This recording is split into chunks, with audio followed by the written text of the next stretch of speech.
Class 11th के हमारे MP board के सभी विद्यार्थियों का 22 मार्च के दिन आपका पेपर है भूगोल का, और इसकी मैं लगातार आपको तैयारी करा रहा हूँ, समय समय पर सारी चीज़ें प्रोवाइड करा रहा हूँ, आपको अच्छे नंबर आए इसलिए।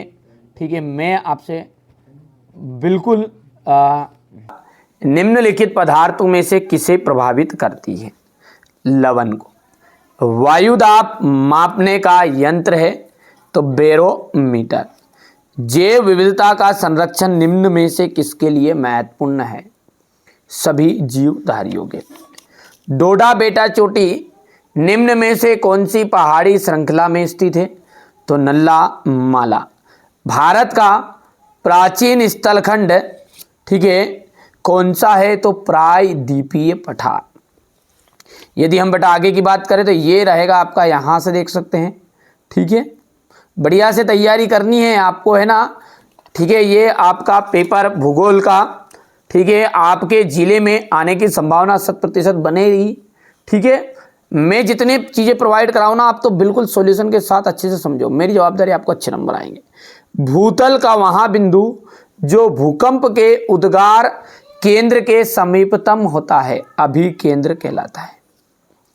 बहुत सी संबंधित भू आकृतियां मिलकर भूदृश्य बनाती है। सबसे अधिक गर्त प्रशांत महासागर में मिलते हैं। विदेशज प्रजातियों का जो आगमन है ना, उससे पारितंत्र का ह्रास होता है।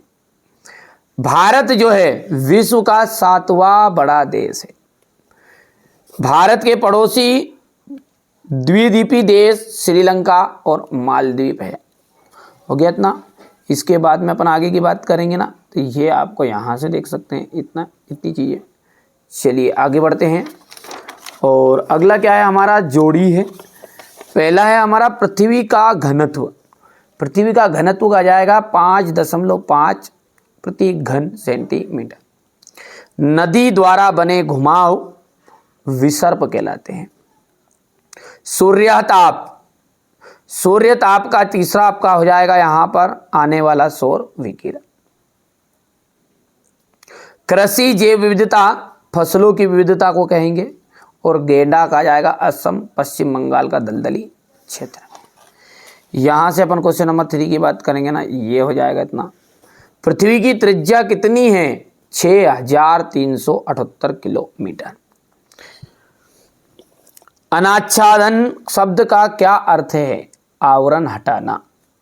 शीत वर्ताग्र के साथ किस प्रकार के मेघ बनते हैं? कपासी मेघ। समान भौतिक लक्षणों वाले जीवों के समूह को क्या कहते हैं? प्रजाति कहते हैं। भारत देश की जो आर्द्र भूमि है उसमें कितने वर्गों में बांटा गया है? तो 8 वर्गों में बांटा गया है। यहां से अपन बात करेंगे ना, तो ये आपका हो जाएगा यहाँ पर। ठीक है, क्वेश्चन नंबर 4 है। ठीक है, चलिए इसके बाद में आपका आगे देखते हैं। ठीक है, पृथ्वी के धरातल की जो गहराई है बढ़ने के साथ साथ तापमान एवं दबाव कम होता है, असत्य रहेगा। पवन द्वारा बहाकर लाई गई बारीक मिट्टी, जो पवन द्वारा बहाकर लाई गई ना जो बारीक मिट्टी है उसे अपन लोयस कहते हैं। समदाब रेखाओं के दूर दूर होने से दाब प्रवणता अधिक होती है। भारत जो है विश्व के कुल स्थलीय धरातल का 2.4% भाग रखता है। भारत की उत्तरी सीमा हिमालय पर्वत पर स्थित है और भारत में औसत वार्षिक वर्षा जो लगभग 125 सेंटीमीटर है। इतना हो गया है। यहाँ से अपन क्वेश्चन नंबर 5 को देखेंगे। ये हो गया। इसके बाद में भूगोल किन शब्दों से मिलकर बना है? भूगोल की एक परिभाषा लिखिए। वे कौन से कारक हैं जो पृथ्वी पर तापमान के वितरण को प्रभावित करते हैं? जलवायु से क्या तात्पर्य है? विदेशज प्रजातियों से आप क्या समझते हैं? जैव विविधता के विभिन्न स्तर क्या है? ठीक है, इतना हो गया है। इसके बाद में हम आगे की बात करेंगे ना, तो ये हो जाएगा आपका भारत को उपमहाद्वीप क्यों कहते हैं? तटीय सीमाओं से संलग्न राज्यों की पहचान कीजिए। पश्चिमी घाट की कोई 2 विशेषताएं लिखनी है।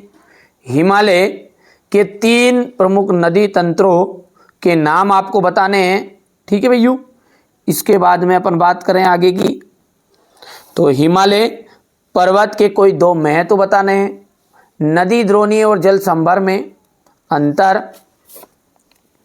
यहां से देख सकते हैं क्वेश्चन नंबर आपका 13 रहेगा। ये क्वेश्चन नंबर आपका 14 है। ठीक है, पूरा सॉल्यूशन आपको प्रोवाइड कराऊंगा ताकि हमारे बच्चों को कोई दिक्कत ना आए। ठीक है, यहाँ से देख सकते हैं आप, पूर्वी तटीय मैदान एवं पश्चिमी तटीय मैदान में अंतर। उत्तर भारत की नदियों की विशेषताओं का वर्णन करना है। भारत में आने वाली प्राकृतिक आपदाओं को संक्षिप्त में समझाइए। ठीक है, सुनामी को उथले जल तरंग क्यों कहा जाता है। ग्रहों के विकास संबंधी अवस्थाओं को बताइए। ये आपका मृदा और सेल में क्या अंतर है। यहाँ पर अपन बात करेंगे मानसून वर्षा की विशेषताएं। उष्णकटिबंधीय सदाबहार वनों की विशेषताएं बतानी है। ये आपका क्वेश्चन नंबर 20 जो कि मानचित्र के रूप में आपका आएगा। ठीक है, ये यहाँ से हो गया है, ये इसका अथवा हो गया। तो ये मैंने आपको बेहतरीन सा एक पेपर बता दिया है। देख सकते हैं ये आपका जो पेपर है ना वो